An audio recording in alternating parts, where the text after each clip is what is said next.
എല്ലാവർക്കും എന്നെ മതി. മല്ലു ഫാമിലി സുജിനും നിത പൊന്നൂസ് അല്ലേ അവർ തമ്മിൽ വേറെ പിരിഞ്ഞു എന്നുള്ളൊരു കാര്യം സ്ഥിരീകരിച്ചുകൊണ്ട് അത് ഇത്ര കഷ്ടമായി പോയിട്ടോ ഓൻ എത്ര വിഷമം ഉണ്ടാവില്ലേ. സോഷ്യൽ മീഡിയക്കകത്ത് നിറഞ്ഞു നിന്നൊരു ഫാമിലി വ്ളോഗ് കപ്പിളാണ്. അവളോട് മിണ്ടാൻ പോലും പറ്റില്ല ഒരു പാഞ്ചിക്കട്ടെ. അപ്പോൾ ഇതിനകത്ത് നിതാ സതീശൻ കഴിഞ്ഞ ദിവസം മുമ്പ് പുള്ളിക്കാരത്തി that chapter is now closed, I choose peace. ആ ചാപ്റ്റർ ഞാൻ ക്ലോസ് ചെയ്തിട്ടുണ്ട്, ഞാൻ സമാധാനം തിരഞ്ഞെടുത്തു. ഞാൻ വന്ന് കയറി അതുപോലെ പോയി. മനസ്സിന്റെ സ്വസ്ഥത കളയാൻ അവരുടെ സഹോദരി, അദ്ദേഹത്തിന്റെ സഹോദരി കുഞ്ചൂസ്, അവർക്ക് വേറെ ചാനൽ സംഭവങ്ങളൊക്കെ ഉണ്ട്. അതൊക്കെ നാട്ടുകാർക്ക് അറിയാവുന്ന കാര്യം. കുഞ്ചൂസിന്റെ ചില സ്റ്റോറീസ് ആൾക്കാർ അയച്ചു തന്നിട്ടുണ്ടായിരുന്നു. ആ സ്റ്റോറി ഉണ്ടെങ്കിൽ കാണാം. കണ്ടാടി കർമ്മ അത് തിരിച്ചടിക്കും. ഇത് ആരെ ഉദ്ദേശിച്ചിട്ടാണെന്നുള്ള കാര്യം അറിയത്തില്ല.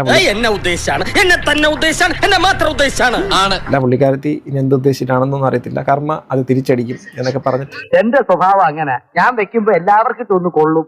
അത് പലരും മനസ്സിലാക്കിയാ കൊള്ളാം. മാനസികപരമായിട്ട് ഒത്തുപോകാൻ വേണ്ടിയിട്ട് പറ്റത്തില്ല. അങ്ങനെയുള്ള സമയങ്ങളിൽ മെച്യൂർ ആയിട്ടുള്ള ആൾക്കാർ എടുക്കുന്ന തീരുമാനമാണ് ഈ സെപ്പറേറ്റഡ് ആവുക, ഡിവോഴ്സിലേക്ക് പോവുക എന്നുള്ള കാര്യം.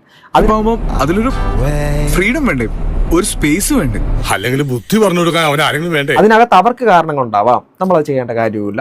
ചേട്ടൻ വിഷമിക്കണ്ട ചേട്ടാ, ഇവിടെ ഇങ്ങനെയൊക്കെയാണ്. ശത്രുക്കൾക്ക് പോലും കൊടുക്കരുത്. പിന്നെ നമ്മൾ ആ ഒരു ചാപ്റ്റർ അവർ വളരെ നല്ലൊരു ഡിസിഷൻ എടുത്തു. അതും കയ്യിന്ന് പോയി. എന്തെങ്കിലും ആവട്ടെ, സംഭവിച്ചതൊക്കെ കുട്ടിന്, സംഭവിച്ചിട്ടിരിക്കുന്നതൊക്കെ കുട്ടിന്, സംഭവിക്കാൻ പോണതൊക്കെ കുട്ടിന്, ഇനി ഒന്നും സംഭവിച്ചില്ല അതൊക്കെ വെരി വെരി കുട്ടിന്. ശരി.